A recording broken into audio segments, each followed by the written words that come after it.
Hey guys, let's make some cakes. Period.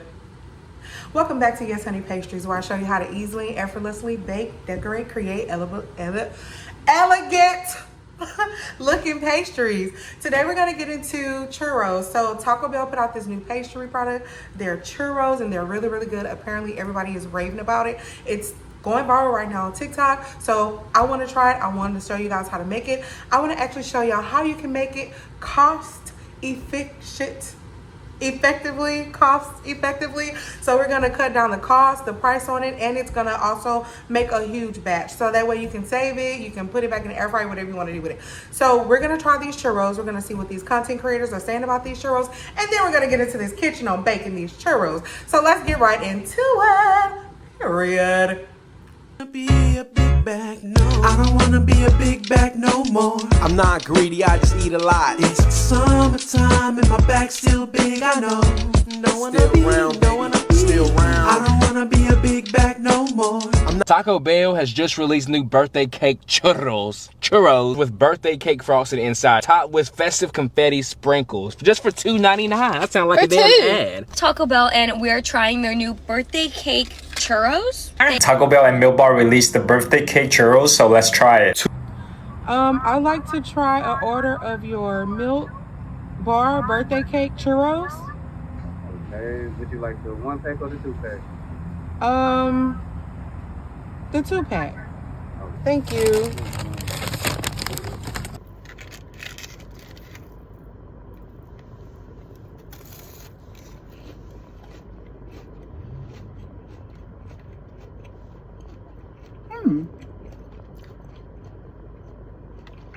Okay.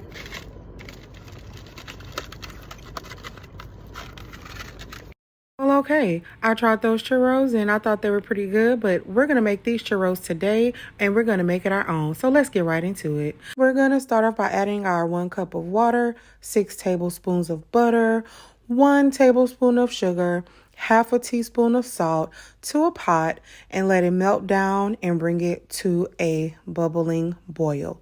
Once it comes to a bubbling boil, you can go ahead and add in 1 cup of flour, and we're going to add it in and stir it up, mix it well, make sure it's well incorporated. We're going to continue to stir that flour into that water mixture until the flour forms a really good structured dough and it's all come together and well incorporated. You'll know when it's ready when it starts to pull away from the pot or pan, whatever you're using. So once we get that dough formed and everything is well incorporated, you want it to look something very similar to this, then you know it's ready. We're going to go ahead and set it to the side so that we can prepare our oil. So I placed my oil in a pan 1/3 of a way full, and I also placed a thermometer on it so that I can keep an eye on the temperature. You want to start dipping your churros at 370 degrees. So you're definitely going to be needing a thermometer if you want your churros to come out just right. While that was heating up, I added some sugar and cinnamon, which is 3/4 cups of sugar, 2 tablespoons of cinnamon to a bowl, and mixed it well. We'll be using that for dipping our churros. After that, I went on ahead and placed that batter into a mixing bowl, and I spreaded it out so that it could cool off a bit before I added my eggs in. So I let this cool down for about a good 2 to 3 minutes before I added in my first egg. I let that mix till it was well incorporated, and from there I continued to add in my other eggs one at a time. Now, a single churro order, which comes in a pack of 2 at Taco Bell, costed me about $3. For about $3 to $5, you can whip up maybe like 10 to 15 churros with just a few basic ingredients that you may already have at home. And these churros is not only a fun cooking project, but it's also affordable. It's very creative because you can get as creative as you would like with these churros. Now, Taco Bell did birthday cake churros. I'm going to do my twist with these churros with a cookie butter vanilla frosting filling inside. And like I said, you guys can get as creative as you would like. Also, it's good if you want to spend quality time with your family and friends and you are inside. It's very fun and easy. And you guys, I'm sure if you follow this recipe, you'll catch on really quick and you'll be making great churros in no time. So I also added in my vanilla extract after I added in all of my eggs. Now we're going to go ahead and prep our piping bag. This is the star tip that I'll be using that you guys would need to have as well if you're going to be making these churros. And I will definitely leave an affiliate link in the description box where you can find these star tips and this piping bag. So we're going to go ahead and fill our piping bag with our churro batter. Normally I would tell you guys, hey, let's not overfill the bags because it could be a hazard for you when you're decorating your cakes. But for this instance, in this recipe, we're going to go ahead and fill our bag as much as we can so that it can make this process easier and quicker. And it shouldn't be a mess because the dough is pretty thick. So you'll definitely be fine filling that piping bag all the way up to the top. So that's what we're doing. Going to go ahead and fill that piping bag up as much as we can with our star tip inside so that we can go ahead and start the frying process with these churros, which is going to be really fun as well. Making sure our oil is at 370 degrees is very essential. Now we're ready to go ahead and pipe long strips of dough directly into that hot oil. You can do long strips, you can do short strips.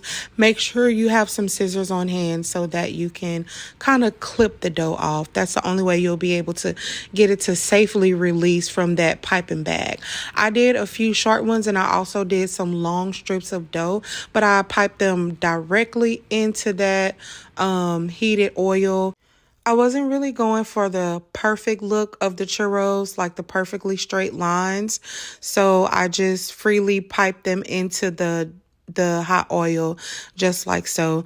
If you want to get straight line, perfectly shaped churros, you can pipe the long strips of dough onto some parchment paper.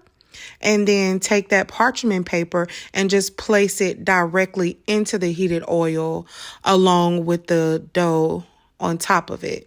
And that would just keep the line straight. But for this, I wasn't trying to go for the perfect look. So I just really wanted to have fun with this. So I suggest you guys do the same. But hey, if you want them to come out perfect, you have options as well. So once the dough, the churros got golden brown on one side, I went on ahead and flipped them over. And you can see that they're already starting to turn golden brown and they're puffing up.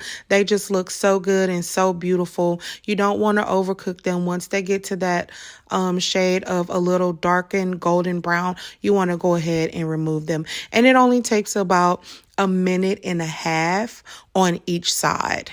So that's what we're doing here. We're going to go ahead and let these churros continue to cook and poof up until they're a nice golden brown color all around. I felt the best way to use it was to grab some tongs. At first I used a fork, but I feel like it's easier with the tongs because you're a lot further away from the heat of the oil and you can grip the churros a lot better and maneuver around with them. And I didn't overfill my skillet with too many churros.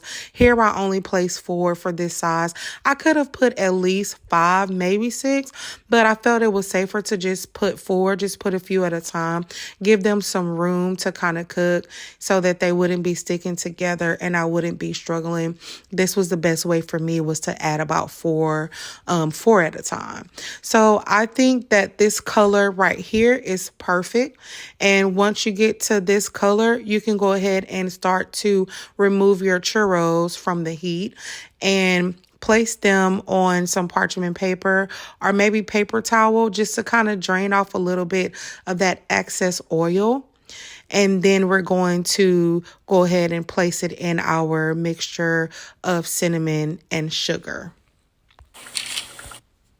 Once you place your churros in the cinnamon and sugar mixture, you want to make sure that they are well coated with that cinnamon and sugar. And you know, with the star tip in these churros, they have a lot of crevices. So you definitely want to make sure you get that mixture into all those crevices so that when you bite into that churro, you can taste the sugar and the cinnamon and the crunchiness and the sweetness. You just want to make sure that you coat it really well with the cinnamon and sugar. And here you go. This looks really good, really beautiful. I set my churros to the side to let it cool a little bit more while I made my filling. The filling that I'm going to be using today is going to be a cookie butter vanilla frosting filling, which is my traditional buttercream frosting and some Biscoff creamy cookie butter. So I did a cup of my traditional buttercream frosting, which I will definitely leave a link for you to watch that video. And I did a cup of the creamy cookie butter.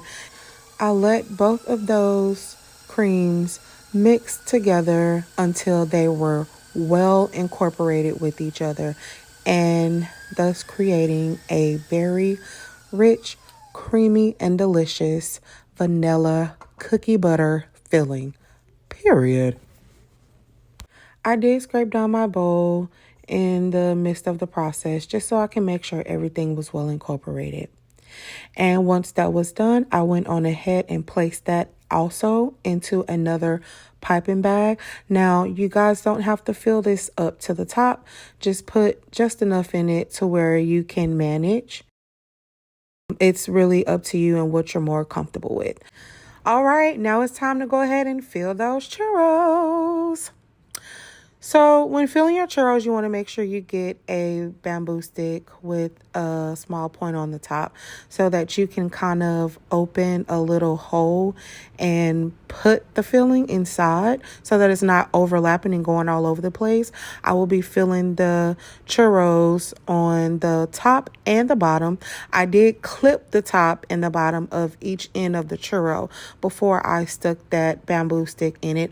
And then I went on ahead and filled it from each side with the vanilla cookie butter filling. And I kind of piped it in until it came up, trying my best not to break the churros. So I tried my best to handle it with care as much as I could because they are super soft. It's very super soft on the inside and super crunchy on the outside. And there you go. You have your filled churro with whatever filling you like to use. Now, you guys know what I use. You guys can get as creative as you would like. I would definitely like to hear exactly what type of filling you used if you decide to use this recipe. The possibilities are absolutely endless, and please get as creative as you would like to. Have fun with this recipe because cooking at home and decorating and baking at home rather than buying it from fast food places can definitely be very fun and very filling. And to me, it just tastes a lot better.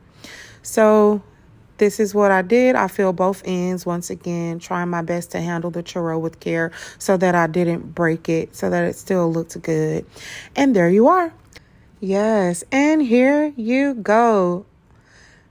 Disregard. I was trying to get a good video and the churros are kind of falling off the plate, but this is the look that you want to see when you're done with your churros. They look so good, golden brown and ready to serve, and I absolutely cannot wait to try them. So we're going to go ahead and taste the churros right now. And when I tried these churros, I thought they were really delicious. Guys, they were crunchy on the outside and super soft on the inside. And that filling just set it all off. Guys, thank you so much for watching. If you did enjoy the video, please don't forget to like and subscribe. Here is the video and recipe to my traditional buttercream frosting. And as always, I will catch you next time. See you in the next video.